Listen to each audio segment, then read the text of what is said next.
You're an agribusiness executive navigating an increasingly competitive market while trying to grow your company. Mergers and acquisitions are pitched as an accelerant to growth, but many M&A deals destroy more value than they create. Welcome to the Pacesetter Pod, where we explore and reveal the perspectives, insights, and approaches for successful mergers and acquisitions. Here's your host, the Integration Pacesetter, Joe Mosier. Hello and welcome to another episode of the Pacesetter Pod. I'm your host, Joe Mosier, and today we've got an awesome episode. I recently had the chance to sit down with Leah Anderson, who's the new president of Winfield United, and man, did we cover a lot of ground. A couple of teasers before we jump over to the conversation. Leah's going to walk us through not just the significant business opportunities and transformational challenges that lie ahead for agribusiness, but she's going to share a lot about her own leadership journey and how instructive and illustrative that could be for many others who are looking to do different things, take on new challenges, and put themselves into uncomfortable positions in service of their own careers and in service of growing the businesses that they lead and the customers they serve. Specifically, we're going to talk about the balance between technical expertise and diversity of thought and perspectives and experiences, and how bringing those two together really creates a lot of value, and kind of getting over the historical forcing function we have of you got to grow up on a farm, you have to have milked the cows, you have to have run a combine in order to be a leader in agribusiness. We're also going to talk about how to give yourself permission to not have all the answers as a leader, and what that can mean for the kind of opportunities it creates for others, and how it can really help guide the growth of your business. We're going to talk about the historical dichotomy of you have your business strategy and you have your technology strategy. And then you spend a lot of time trying to bring them together, and how in today's world they are one and the same, and what that means for the company that you lead and what that means for how you should be going about growth. Leah's also going to talk us through the unique step change opportunities that are available to us today, how we have more data than ever that's available to us, and how we can get the right data at the right time and use it the right way, layered on with some of the new capabilities of artificial intelligence to fundamentally transform agriculture and agribusiness. And finally, we're going to talk about how all the change that we're undergoing right now, the advent of new technology, the new systems and things that are being brought forward, the different disruption that we're all trying to navigate, and how despite all the agitation and confusion and frustration and uncertainty that that creates, how this is reminiscent to previous times in the past couple hundred years within agribusiness, and how these moments, like the one that we're in now, really can unlock a lot of growth and opportunity, and why it's a really fun time to be in this sector, to be in this industry, to be in agribusiness, and be doing the work that we're doing. I think you're going to love the conversation. Thanks for listening today. Now let's jump over to my conversation with Leah Anderson from Winfield United. Leah, I'm so happy to have you on the show today. Thanks for taking the time, and welcome to the Pacesetter Pod. Thanks so much for the invitation. Really happy to be here, Joe. Yeah, this is exciting. We had a really good preliminary pre-conversation several weeks ago, and so this is a conversation I've been very much looking forward to. As we get started today, let's talk about the organization that you lead. You're currently the president of Winfield United, and while most of our listeners are going to have a good sense of who you guys are and what you do, maybe you can, for those that may not be as familiar, maybe you can walk us through Winfield United, and again, what you do, who you are, where you sit in the value chain. Sure. Well, I think maybe first it's important to just talk a little bit about Land O'Lakes, if you don't mind, because Winfield United is one of the four main business units at Land O'Lakes. Land O'Lakes is a 103-year-old, $17+ billion agribusiness that really touches all parts of the food value chain. You know, a lot of folks know us as our dairy foods brand. Hopefully, folks have our butter and cheese products, etc. in their fridge. You might also not know, though, that we have a big ingredients business there. So there's the dairy foods side of Land O'Lakes, which people know and hopefully love. We also have an animal nutrition business, which feeds and helps keep animals healthy, everything from beef cattle to shrimp to backyard flock to horses, et cetera, et cetera. A lot of folks recognize that part of our business by one of our flagship brands, the red and white checkerboard Purina. We also have another business at Land O'Lakes called True Terra, which is our newest business, which is really our sustainability arm of the organization. This part of our company is focused on working with farmers, working with local retailers to drive the best decisions they can in terms of long-term soil health, productivity of the land, productivity of animals, and profitability for their operations that also drives regenerative practices and does good for the climate.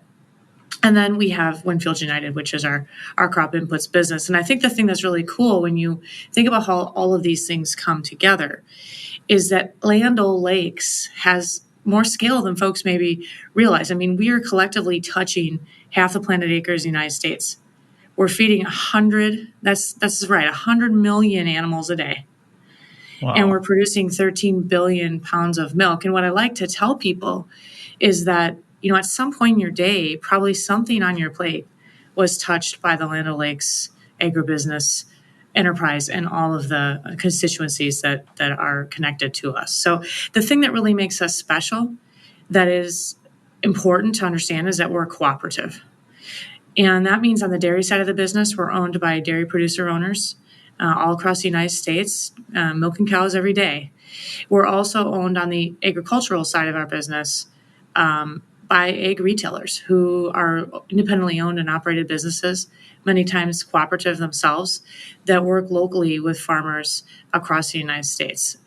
I think that cooperative business model, sometimes we call that reverse ownership, is so important to understand, because unlike maybe a vertically integrated big box player that's trading on Wall Street, that's not us. We are owned by, in most cases, ultimately farmers or egg retailers.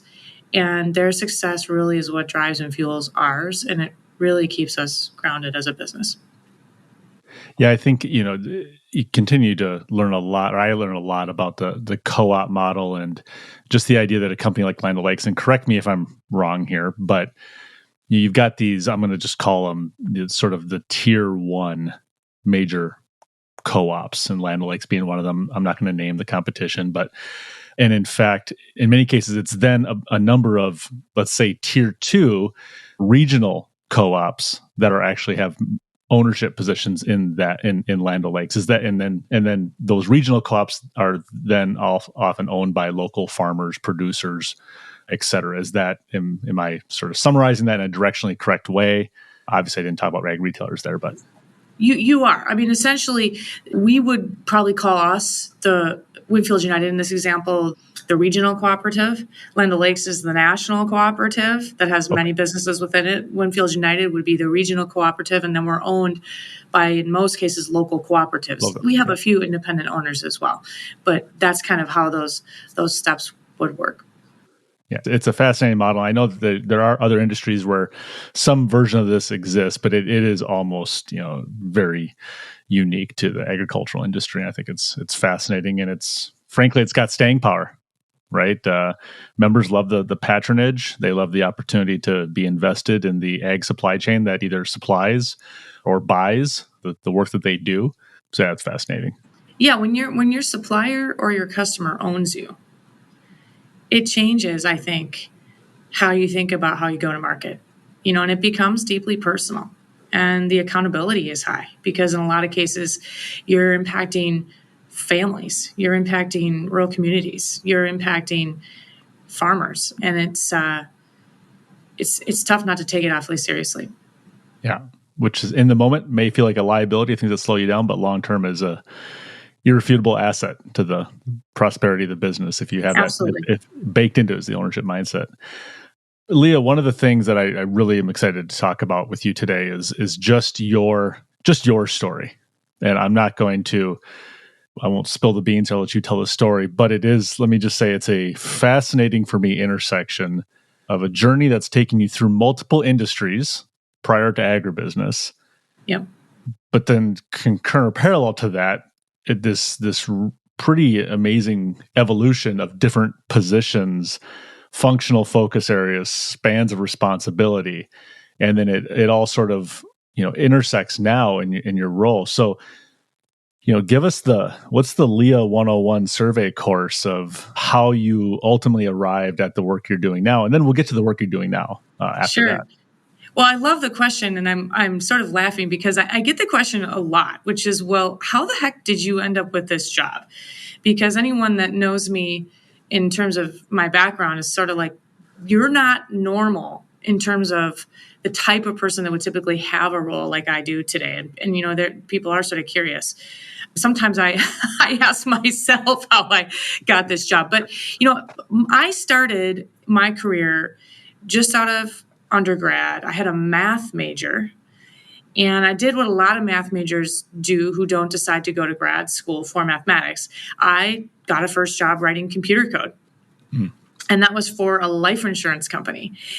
And I was on a green and black screen all day long writing, maintenance to insurance claims processing systems, not talking to anyone. I mean, it was horrifying. And I have to tell you, I'm a raging extrovert. So, that was, I was fine. I was fine at it. But this company had the wisdom to see that I was maybe a little too extroverted to just be sitting around writing code all day long. So when I was quite young, I think I was maybe only 24, they asked me to take a job managing a group of individuals in a kind of a new function at the time called information security. And I said yes. And it was sort of this very interesting opportunity to lead a group of people in a discipline I knew nothing about, who were, 30 plus years my senior in many cases. And I ended up doing that for a while. And because information security was kind of a niche skill back at the time, I actually got recruited to a much larger company called U.S. Bank, which you're likely familiar with. It's one of the largest banks in the country. And I got recruited there to run information security policy. So what does that mean? So I was, if you started a new company and you get all the rules about how long your password's supposed to be and, how many special characters and then, maybe they're doing training for you and sending you phishing emails and seeing if you're clicking it or not and then helping you learn what to avoid. It was my job to do that stuff. Yeah. And, I was fine at that too, but it was pretty, writing policy all day is a little like writing code on a green and black screen. So I was doing fine at U.S. Bank, but I just had this incredibly good fortune to have a gentleman who was a senior executive there reach out and look for a chief of staff. And somebody somewhere must have decided that I wasn't that great at policy and recommended my name to him. So he and I met and we hit it off, and I ended up taking this sort of leap of faith to be a chief of staff, which was another position I knew nothing about. I had no idea how to do this, but he really took me under his wing. And I still talk to this gentleman today. He was such an incredible sponsor for me. His career went very well at U.S. Bank, and he really took me along on that journey with him. And as a result of his sponsorship, I learned so much about influencing and strategy and how to execute and drive accountability and lead large teams and communicate as a senior executive, and just so grateful to him.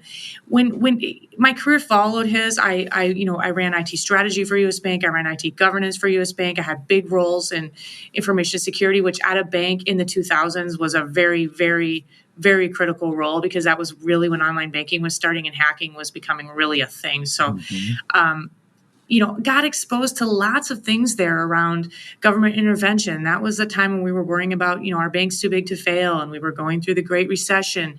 And we were also seeing incredible technology disruption in banking.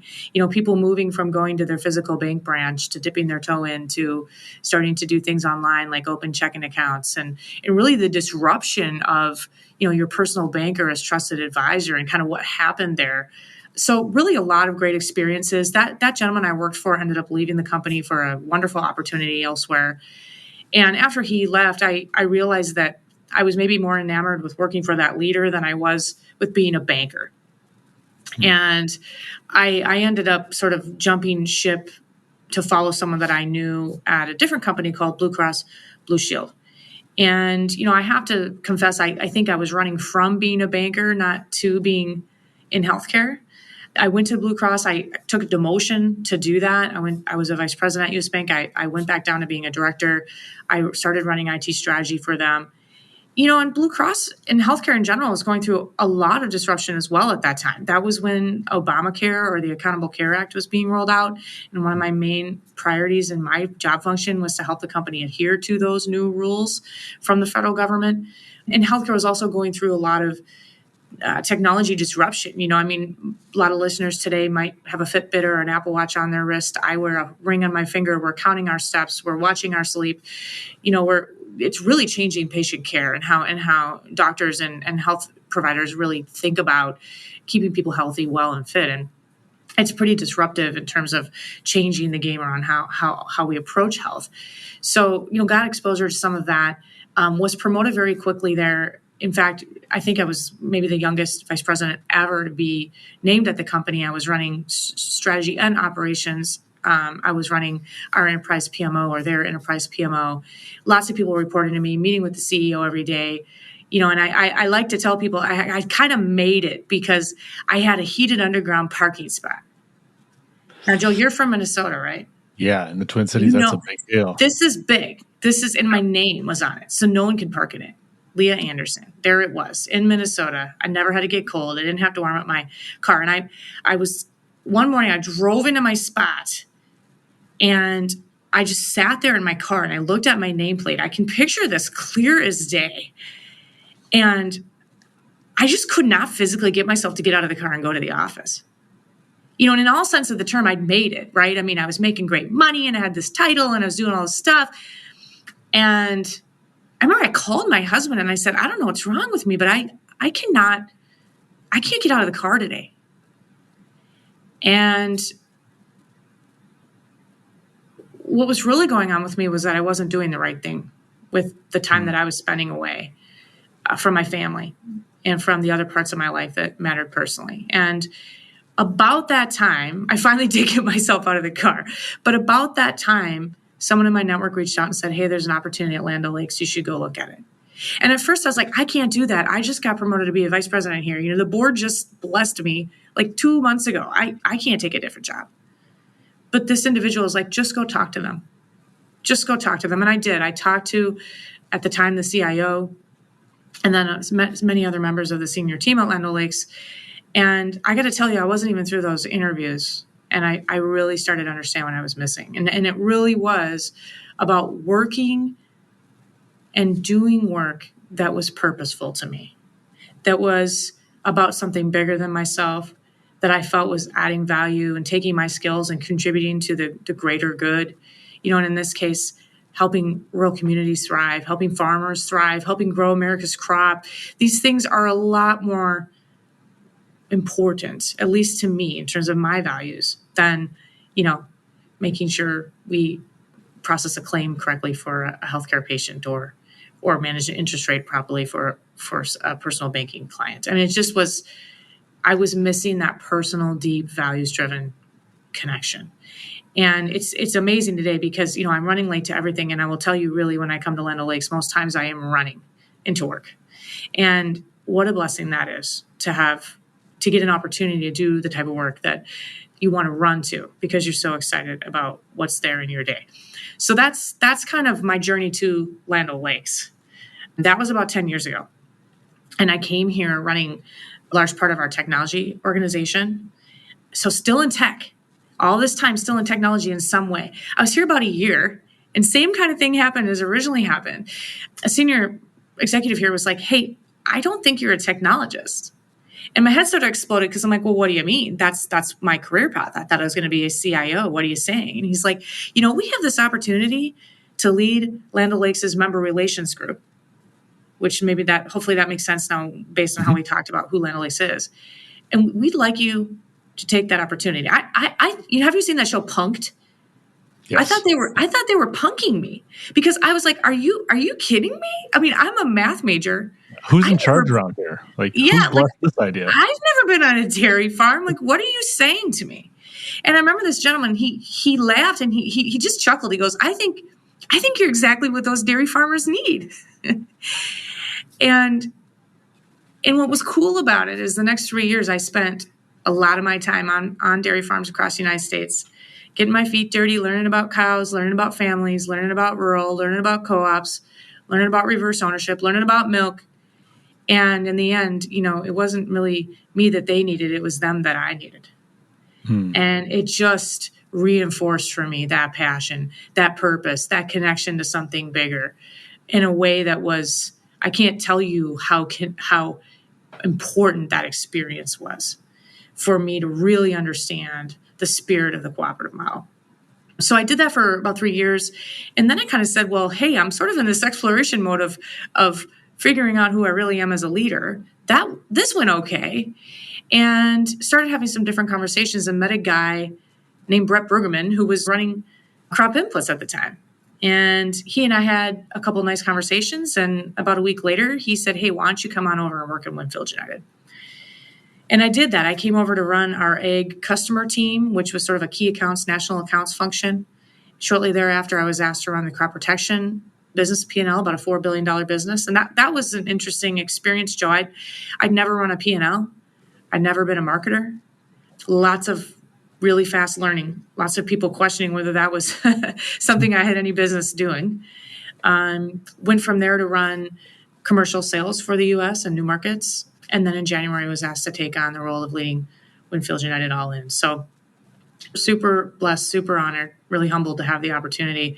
Lots of learning, lots of being a sponge, lots of listening. But I'm very grateful for the opportunity that I've been given today. Yeah, so that's a even more, I'd say, expansive version than we talked about previously, but it reinforces just, I think, how, for me, just how fascinating it is, that journey. And I think it's also instructive for many of us, regardless if you're in the early, mid, or late stages of your career, to not get too myopic about what it is you can do in lieu of what you should be doing. Mm-hmm. Not everyone's going to have maybe the right sponsor at the right time to push them out of their comfort zone, or not everyone's going to necessarily be in that exploration mode at the same moment that an organization is equally willing to place bets.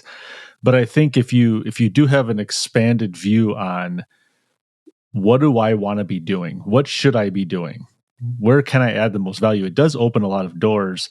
I think about in my corporate career when I was, coaching folks on my team or indirectly who were maybe trying to figure out where they wanted to go. What is their goal? What are they trying to grow into? And one of the things we'd always talk about is don't think about the job title. Mm-hmm. I said, think about how you want to spend your time. Mm-hmm. And if you get clear on how you want to spend your time, do you want to be running a stable organization with defined policies and procedures, and you just make sure that things don't go wrong? Do you want to step into the void and solve complex, messy problems? Do you want to be innovating? Do you want to be optimizing? All these things are do you want to be leading or not leading?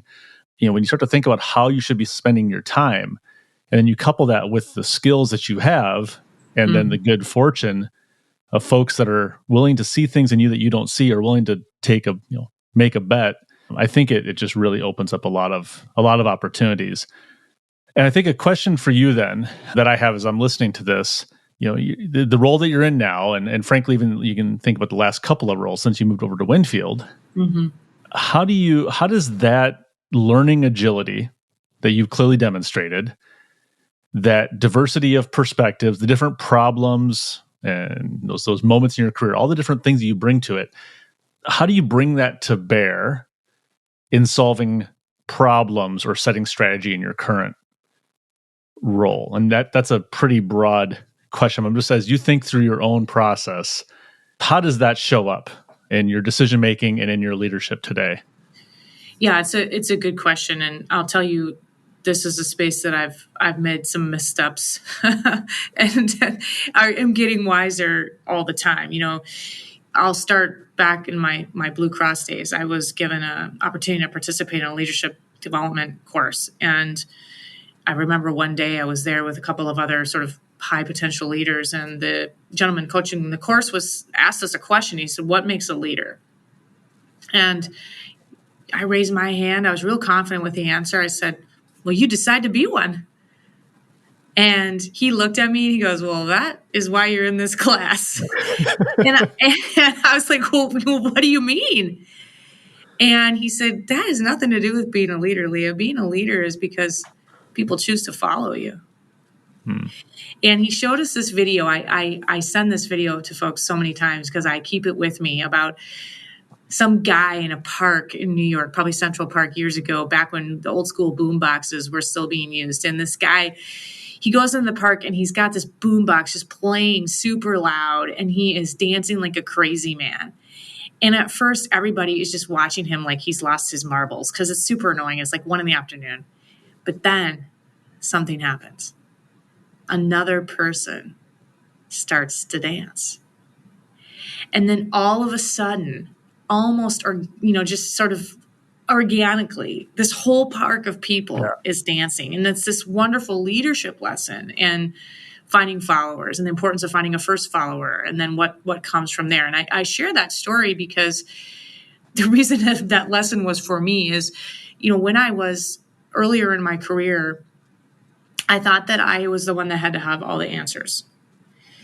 And, I've always been a good test taker, and I study hard, and, I probably had some answers. Maybe sometimes they were even right, but I hadn't yet figured out that it really wasn't about me having the answer. It was about the team having the answer and believing in the answer and wanting to drive forth whatever the implication of the answer and the following decisions that came. And so when I learned some lessons there where I maybe wasn't cultivating followership the way that I should have been to be able to have the impact as a leader that I wanted to be having, I took a lot of those learnings with me when I joined Land O'Lakes. And when I come into a new team or a new function that I don't have a lot of expertise in, I give myself permission to not have the answers. In fact, I typically will declare that the first 90 days is about me listening. And I'll do that. I'll listen to all stakeholders within my direct line function, within my sort of cross-functional stakeholder areas. And I'll just ask people what's working, what's not, what the things that are keeping them up at night are, what they think is important. And then typically what I'll do is I'll take all that and I'll summarize it and I'll tell them what they told me. And what's really interesting is that ends up being eye-opening for them because it's not my opinion yet. It's just me summarizing their opinions yet. But what that typically does is it creates some great space to have some crucial conversations about what is and isn't working in whatever discipline or function that I've had the opportunity to be asked to lead. And from there, we can typically talk about, well, what would the future state look like if it was going really well? Or let's talk about a world where it's going perfectly. What would be happening? And from there, you can sort of create some shared thinking about, oh, well, we all agree that's where we want to be. We all just told you this is where we are. Right. What are we going to go prioritize from an initiatives perspective to go start closing those gaps? And from there, building followership and empowering owners of some of those key initiatives and starting to develop metrics to track progress and getting the team excited and engaged in driving the next steps into the future versus as the leader coming in with the answers. It's easy to do when you don't have them. I mean, part of me, so many times I've been asked to do things I don't have any subject matter expertise in. So not only do I like to do it that way because I care about the team being engaged, I also have to do it that way because I don't know the discipline. When I first came into the crop protection marketing and P&L function, people were talking about AIs. And coming from a technology background, I thought they were talking about artificial intelligence. Then when I was told that was wrong, I thought they were talking about artificial insemination because that's my dairy side. And then they're like, no, we're talking about active ingredients, which is all, I didn't even know what AI was, right? So think about coming in and trying to run a $4 billion business when at first you don't even know what the acronym AI is. So that's kind of how I approach it, Joe. Yeah.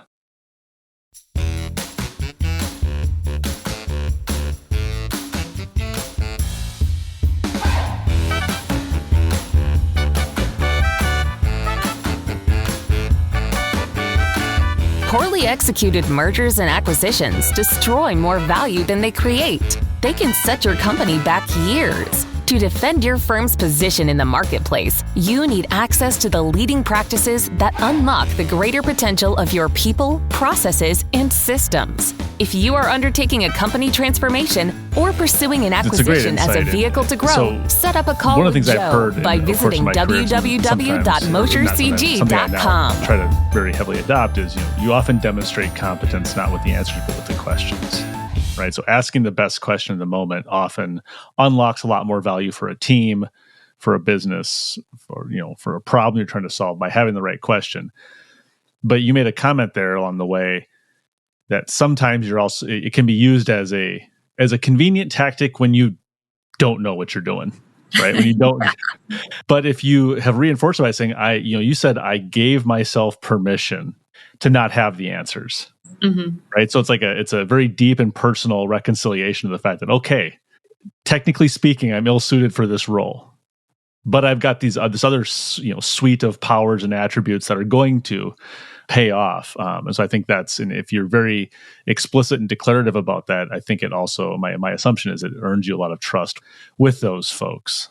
And I also want to say, as we kind of transition to something else I wanted to ask you about here today, this is in no way meant to say that a farming background or an ag background is not important in the work that we all do. It absolutely is. And there are a number of roles, perhaps even the majority of roles, that are going to require that sort of deep, intimate subject matter expertise that's born only through focused study and years of experience and doing the work in the field or at the facility. But we need to get over this forcing function of, if you didn't grow up on a farm, you can't lead these businesses. Or if you didn't start your career off as an intern sweeping the pit at harvest, you're not going to be able to run a grain elevator or, pick whatever sort of example. I do think it's better for all of us to take a little bit of a broader lens on what's the totality of the need and what are the different ways that we can meet that need. And I think your story is one of many examples of where you can provide a tremendous amount of value with a non-traditional background. Mm-hmm. And it's a tension to manage, right? Because you don't want to abandon either one. You don't want to also write off, again, all that experience. Sure. I think what you said is so critical, because the only reason that I can do my job every day is because I have an incredible team of people around me, many of whom have deep roots personally and professionally in agriculture. I rely on them to be experts because they grew up on a farm, because they still farm today, and because they went to school in agriculture. So you're right. There's, we talk about diversity in a team, and really diversity of experience is the first layer of diversity that's so critical, because I add value, I hope, because I do ask different questions. I've seen similar problems tackled in different industries. I'm pushing the team to think broadly, helping them take down barriers, etc. But I rely on them to be the experts. And I have to, as a leader, make sure I'm surrounding myself with people that are balancing me out in terms of perspective, experience, and subject matter expertise. So to your point, it's not an or, it is an and. You really have to have both. And I have so much respect for the people in our organization that bring that deep agricultural experience and expertise to the table. I think there's something else here on the other side of the conversation, though, around, not being born into it. My parents both grew up on farms, which is interesting. They were the ones that fled the farm to get to the city. So it's kind of funny because it's maybe in my bones and my blood a little bit that I've come back to this. They think it's horrifying that I do this, but they're secretly proud of me. But there's this notion of sometimes a choice can be as powerful as something you're born into, right? And choosing agriculture, which is what I've done, choosing to devote my life to this can be as powerful as being born into it. I think the only other thing I'd say, and you went there, but I think it was such an important point you made, is this concept of not letting yourself fall into what's often referred to as imposter syndrome. I think so many times, especially if you're considering taking a riskier move in your career and making a big shift like I did, you can go to that dark place, looking at your resume compared to someone else's, saying, well, I don't have any of that experience. I don't know any of those things. I don't have any of that background. There's no way I could do that. But I think what I've learned to do is remember that I wasn't given an opportunity because I was an expert in whatever the job function was. I was given the opportunity because of other skills that I have that I bring to the table. I mean, people knew, for example, back to that crop protection example, people knew I didn't know what an AI was. They didn't expect me to know that on day one. That wasn't why they hired me, and trying to give myself confidence from that, which is what were the things that I could do that mattered. So I'm just sharing a little bit of, I guess, my internal psyche here, but it's been a journey. A lot of these things I'm talking through with you right now, Joe, were not things I understood earlier. And there were definitely moments where there were hard times, for sure, that required a lot of resilience to keep showing up. Yep, exactly. Yeah, on the imposter syndrome topic, I mean, we all have it. The moment you have a child, it also becomes very acute when you think, who signed off on this? Yeah. Right. And, Yeah. and you sort of, if you sort of look at that sense of that imposter syndrome, you look at all the aspects of your life. I mean, many of us still feel like we're trying to figure it out on the fly, right? You're improvising every single day, whether it's parenting, home ownership, just being an adult, elder care. We're all in that journey constantly. It tends to show up most acutely, I think, in our work, because many of us self-actualize through our work and we talk about who we are because of our work. And so when all of a sudden we don't necessarily feel 100% confident in our work, that's where it shows up. But frankly, I think it's just part of the general human condition. And folks that don't have a little bit of imposter syndrome, those are the ones I want to keep an eye on, frankly, because they got the most blind spots. But I asked someone who was a very senior executive years ago, I'm like, how do you always know what to do? I really, like, you have a plan, you know what to do. And he just laughed. He goes, I don't know what to do 70% of the time. I just act like I do. Yeah. And it was so freeing to me, because here was this larger than life exec that had been doing this for years, who I thought had it all figured out. And in fact, he was doing exactly what you just described as well. He was just living himself into the answers and showing up doing his best every day, leading a lot of times with gut and intuition. So, I mean, I think there's something to that. Certainly, it was an aha moment for me, for sure. Yeah, I'm going to massacre this adage, but there's something I saw not too long ago. It said, wisdom comes from good judgment, and good judgment comes from bad judgment. You're really a sum of your learnings, which is a sum of your mistakes. But So let's dig back in then in terms of Winfield United. Yep. And kind of taking the totality of everything we've talked about here. I talked about how does this influence your approach or your presence and just generally solving problems and leading people. But let's talk more specifically about how does the totality of Leah and all of your experiences inform company strategy, inform decisions around technology, both investment and adoption, how you go out and get the right people to work on the right challenges at the right time, how you keep your customers and your member owners inside of that. But just kind of, I guess, the simple version of that question is, how does that come to bear in advancing the business today? And frankly, what are you guys working on? Sure. I love the question. So I think the first thing, and it really ties to our purpose at Winfield United, today, I guess we skipped over this detail in our intro, but Winfield United is really a market leader in crop inputs. We're the number one wholesaler of crop protection products in the country. We're the number one retail seed network when you include our retail owners in the country. We sell about a third of the total crop inputs that really go onto the ground or over crops in the United States every year. So we're a market leader, and we're fueled by our purpose. And that's simply stated to enable the retailer to be the hero at the farm gate. It's really about making sure they're successful, they're driving growth, profitable businesses, and they're able to do the same for their farmer customer. And the thing about our approach that's different here is that it's really data fueled. It's really data scientifically backed insights that are helping make fundamentally better decisions for every acre that our system is touching. One of the things that I think probably influences how we're showing up right now, back to you said, well, how is my personal style impacting this? That purpose hopefully feels pretty externally focused. And in every step of my personal career journey, I had to do a lot of listening. I talk a lot. I'm an extrovert, but I like to tell people I'm actually listening. I tell my husband, I'm talking, but I'm listening to you at the same time. He's like, that's not possible. No, it really is. It requires significant listening. And one of the things that we want to make sure first and foremost that we're doing, and back to that purpose, is really staying externally focused, staying grounded in our owner, understanding what's important to them locally, understanding what they need to drive profitable business growth, really, really staying externally focused. It's so critical, that listening piece. Sitting in a conference room with a whiteboard, designing beautiful solutions with a bunch of people that haven't been in the country for a year, in my experience, doesn't yield very impactful results. So that's the first thing. External focus, purpose, grounded in our owner success. That's the first thing. The other thing is this data piece. There's been, in my view, a lot of fits and starts in agriculture to try to transform it digitally. And I haven't seen the massive step change, true integration of data and tech into how agriculture gets done holistically, the way that I saw it happen, for example, in banking. I mean, when's the last time you've been to a bank branch? I mean, maybe for a huge transaction or because you need real physical cash money. But, for as your infrequently as possible, it is. You don't go, right? Remind yourself, where is it? Where's the door to get into this place? Yeah. And so I maybe was really influenced by that because I really happened to be in banking when a lot of that digital transformation was really taking hold.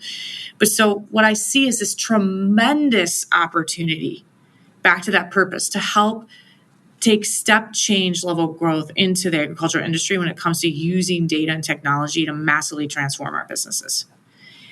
And part of what's important to me as we do that is that the business leaders here in Winfield United understand the role that data and tech is going to play. In the past, we would talk about the Winfield United strategy, and then later somebody would say, well, what's your technology strategy? And it would be two different things. Mm-hmm. We don't have that anymore. We have one strategy that's very clear on the role that data is playing in unlocking our ability to execute. And what I'd say is we really think about data in kind of three key areas. The first is agronomic data, and that's data that we've been good at generating, cleaning, standardizing, and building insights off of for a very long time. We have a very robust network of what we call answer plots across the country that are collecting data and statistically significant, scientifically sound methodologies that, we collect over 6 million data points a year that we use to help our owners have confidence in making the best agronomic recommendation for each acre that they're working with growers to manage. And we've done that well for a long time. We've also adjusted how we're doing that. For example, we've got new capability to help make prescriptions. We call it our Advanced Acre RX prescription, using the data that we've already had and starting to understand how product combinations, whether that's seed or fungicides, et cetera, come together to deliver the best outcomes. So we're able to make prescriptions. We're able to warranty those prescriptions such that if farmers follow them and they don't achieve the approved yield target that's in the warranty, they're actually paid back. So we're using data in new ways to help farmers do what they're increasingly telling us they need to do, which is better manage their risk. There's also work we're doing in the biological space with a new sort of designation that we call BioVerified, where we're able to use our data and our testing capability to say, hey, that's a cloudy space out there right now when it comes to biologicals, but here's the ones that we know do exactly what they say they do and are actually going to perform, and sort of cut the noise out of the hundreds of biological products that retailers and farmers are wondering if they should dip their toe into or not. Again, an application of how we're using those agronomic data sets to help drive insights and make better decisions. That's where we've typically been focused, Joe, and that's a place that's been part of our core competency and that we remain excited about. But there are a couple of other data sets that are becoming increasingly important as we think about taking agriculture to the next level. And the next one's transactional data. So that's how we're transacting between us and the retailer and the data we're sending back to the basic manufacturer. In the past, everybody's been on different systems. They've been using different terms for simple things like unit of measure. And it's been really difficult to be efficient and effective around how we're understanding how product is flowing, how we're doing demand planning, how we're doing forecasting. We're working right now to declare a standard for all that transactional data, get all of our retail owners excited about onboarding to that standard, helping support them doing that from a technology or process perspective. And when we get that completed, we're going to be able to massively optimize our supply chains. We're going to be able to do things like auto replenishment. We're going to understand where inventory is or isn't and be able to sense using things like AI, weather patterns, and how that may change which products need to be positioned and staged where in the country. So this transactional data piece is going to be very, very impactful when it comes to optimizing our supply chains and how we're working with our retail owners, their growers, and then back actually to our basic manufacturer partners. And then the last data set that will come is the field level data. And this is another place, how many ag tech tools are out there? This is another place where each retailer today that owns us they're independent businesses. So they're maybe using different technologies, different sets of data, and they're doing great work with their growers, making great recommendations and helping them today. But there's not a set standard for that field level data. And when you think about what's going to be required in the future for growers to participate in carbon inset opportunities, whether it's with their sustainable aviation fuel opportunities or things tied to grains that go into food, they're going to have to prove that they grew their crop in a certain way. And that field level data is going to need to be there to support generating that proof so that they can tap whatever opportunity financially is coming along with how they're growing their crop. And it's going to be a reality that data is probably going to need to come into some standard so that we can better partner with retail and growers to monetize it. So we'll do a similar play there, I would expect, after we get through this transactional piece, to work with our ag retail network to say, what data are we going to need to really help drive new sources of revenue for the grower of tomorrow? What's going to get really fun, and I'll shut up after this, see, I'm geeking out on you now, is these 3 stacks of data and how you start pulling them together. Yes. And what you can then really start doing that's impactful. In fact, we're doing work with AI right now where we can take all of the knowledge that we have that's on paper and Excel spreadsheets and databases, put that in a phone app for a retail seller, and on the fly, they can look up basically all of the millions and millions of things we know and ask with a voice command, hey, in this soil type, this geography, this cropping system, this water situation, what's the best fungicide I should be recommending? And they will get that answer that's trained for them, in about a second or less. So we're really starting to see the opportunity of, once those stacks of data are all cleaned, the power of the insights we're going to be able to generate off of them. And that's really where we're going strategically, Joe, this is the next phase of how we continue to advantage the American farmer. Yeah, a couple of things I want to say there. So thank you, and I would never ask you to or tell you to shut up on the podcast. This is about conversation, so you're doing great. So this idea of the voice command to an agronomist in the field asking a set of questions and to have it be able to come back with a recommendation, but then also be able to perhaps cut through some of the, I'm going to call it like experience bias we have. We're working on a project here recently where we've got folks that agronomists always recommend specific products within specific formulations and specific situations. And over time, that particular inclusion or product going into a blend is no longer a standard product offering for the company that they represent. But the active ingredients, the functional chemistry, the makeup and performance, and the how it performs relative to other ingredients in the mix could be easily replaced with a new standard product within their, let's call it their menu or catalog. And the challenge we have over this long tail of low to single use products in the course of a season, and how that shows up in it affects in procurement, it affects inventory staging and making sure you have products in the right place at the right time. It creates urgency of having folks suddenly have to throw 2 gallons of XYZ in the back of a pickup truck and drive it across 3 counties to get it to this tender truck, to put it on the tender so it gets out to the field for this one particular customer, when in fact there is an alternative product that would perform exactly the same already sitting there. And so also helping these tools that kind of help, I say, bake in the efficiencies as well operationally while still giving the same value to the customer. But something else I want to go back to, this idea of setting the standards, data standards. Yeah. And it's such a huge and complex challenge because you do have, I'm going to make some assumptions here, a variety of retailers that are all using their own systems, native or third party. They've got their customers used to it. They got their staff used to it. They've got their archive, their troves of data. It just works for their business. And it's always seen as a sacrifice, right? Everyone will accept change as long as nothing changes, right? So if the rest of the country will adapt the system I'm using, then we can go to a data standard, right? But I don't want to change anybody else's. But your comment around how much value that can unlock when you get there, there's a lot of examples over time, even within our own industry. So you think about how much value was unlocked and opportunity was created when we decided to not have Leah Farm delivering bagged corn to the elevator and Joe Farm delivering bagged corn. And we all sort of said, hey, corn is corn. We're going to commingle stocks, right? The commoditization of agricultural products, and then layering on standard grading standards for, when you're loading a barge, loading a rail car, loading a truck, etc. Standard railroad gauges, going to a uniform and coordinated timetable across the U.S. so that you can know with confidence there's not equipment heading directly for head-on collision on the same line, because, it's not meant in any way to diminish the challenge of that data standardization. It's actually to reinforce we've solved these problems before. We have. We've come to these situations where it just seems like, my God, how are we going to do it? Who's going to do it? Well, the reality is that we're all going to do it. Right. And we're all going to benefit from getting it done.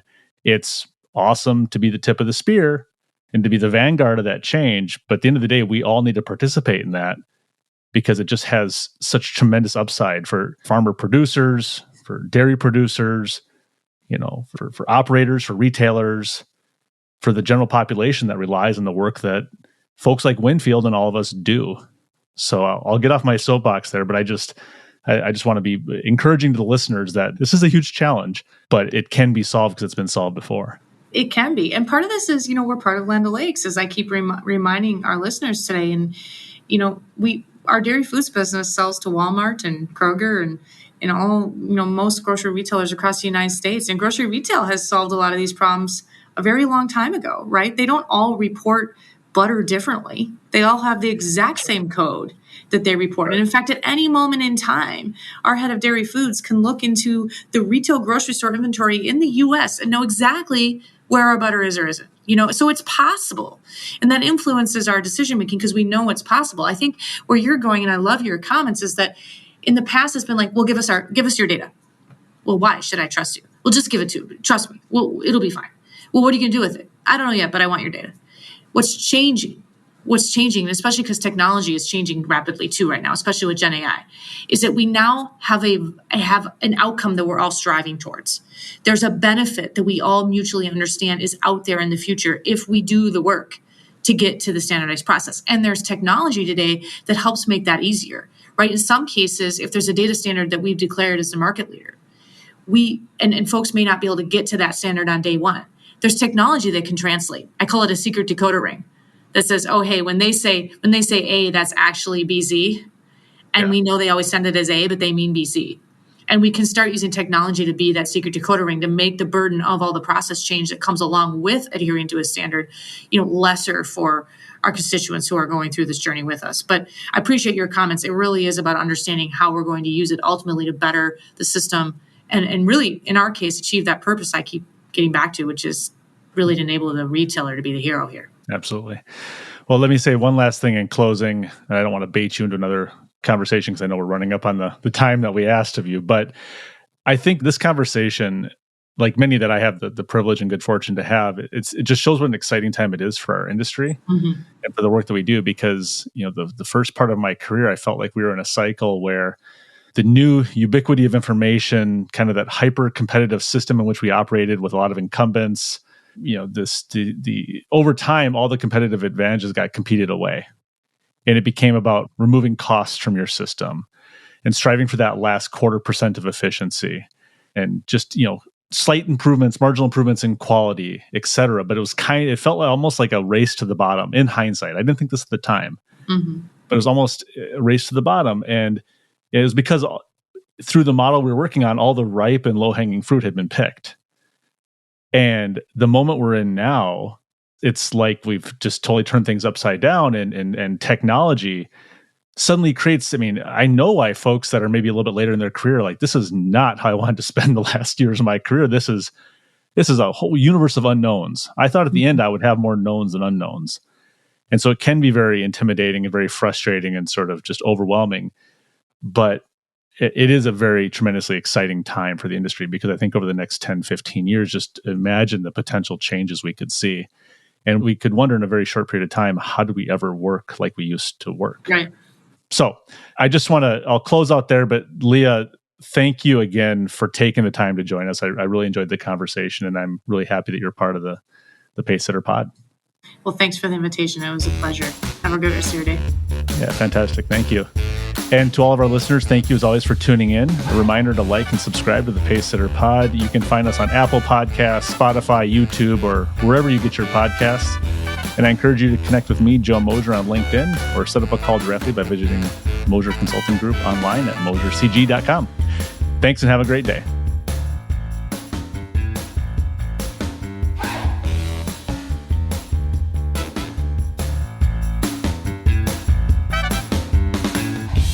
This is thepodcastfactory.com.